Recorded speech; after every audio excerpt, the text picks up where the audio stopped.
And welcome back to Primetime News. Special welcome to the folks watching on onespotmedia.com as well as on TVJ International in the Cayman Islands. We begin this evening with news that Vybz Kartel and his co-accused Sean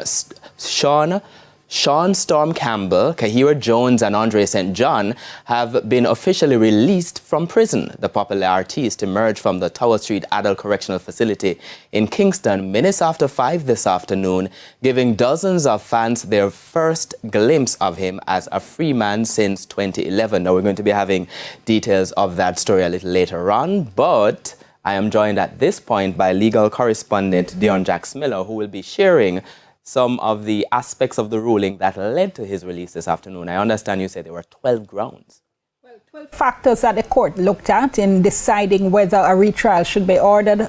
Obviously, since they're free, the court decided against a retrial. So I just want to run through those quickly for you, and we can bring them up on the screen for our viewers to see, Archie. So the court looked at, one, the seriousness and prevalence of the offense in this case, murder. And when they say prevalence, they're talking about the fact that we are a high crime environment in Jamaica with whole heap of murders. They looked at, 2, the strength of the prosecution's case, 3, the availability of prosecution witnesses and exhibits for a new trial. And the concern here was whether the prosecution witnesses would be available for the new trial. Also, the concern that had been raised at the retrial hearing that some of the exhibits apparently weren't available for a new trial, including some of the critical exhibits, the DVDs with the voice notes, the DVD with the video that was alleged to have been of the murder itself. The availability of defense witnesses. One of the defense witnesses had actually died. One of their key witnesses died since the first trial.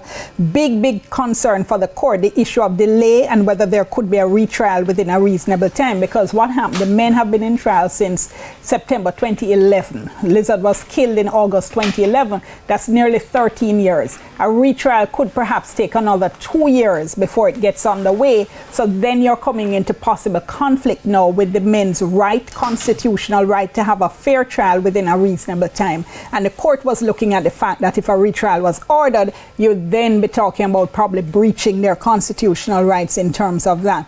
They looked at the issue of the time and cost of a new trial and impact on the court's resources. 64-day trial. What that means is that if you're ordering a retrial, other cases are going to be bumped down the list. Other cases are going to be, sidelined as a result of this. Tremendous cost as well, and it just takes up a whole heap of space in the court. The ordeal of a new trial for the appellants they looked at, we heard of the medical evidence which had been given to the court to show that Kartel, for instance, is suffering from Graves' disease, reduced heart function. We heard of the psychological effect on all the men and the financial toll this had taken. So the court looked at that. The impact of prejudicial publicity on a new trial, but the court said this didn't in fact help the men. So that wasn't a factor there. Whether a new trial would give the prosecution an unfair advantage, changes in the Jury Act, potential legislative changes in sentences for murder, and the possibility of the prejudicial effect of the mandatory minimum terms before eligibility for parole. What this means is that they were concerned that if the men were tried again, that they could possibly get a sentence which, based on mandatory minimums, would be longer than the sentence they had got at the first trial, meaning the length of time they would have to serve before being eligible for parole.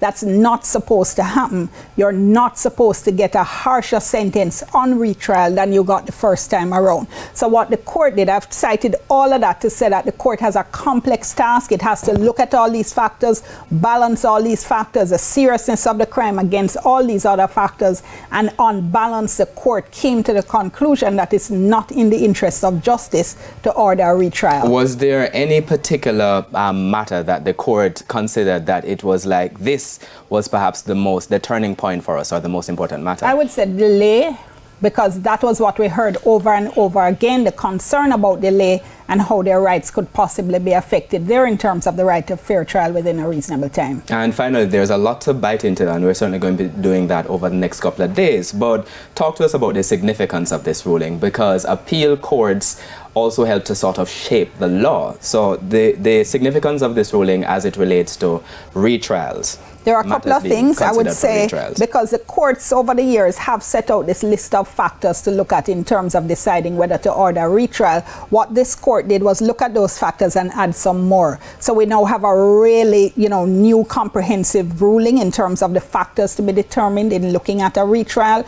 I'm looking to see what the court says on the issue of publicity, because we've been relying on a case from the 1970s, the Green Bay killing, and we're now in the social media era. So I want to see what the court says on that. And one of the things I've been hammering away at Archie that I'm going to continue to say is that what we saw here was a possible effect of bribing a jury and how that could derail an important trial. We got the formula to fix that. The legislature, parliament has to pass a law that says when you discharge a jury, the matter can continue with judge alone. They have not yet done that. They need to do that to ensure this does not happen in the future. All right, Deon Jax Miller, legal correspondent there with the very latest on the ruling by the Court of Appeal. And just to say, we're continuing the discussion on all angles coming up right after Primetime News.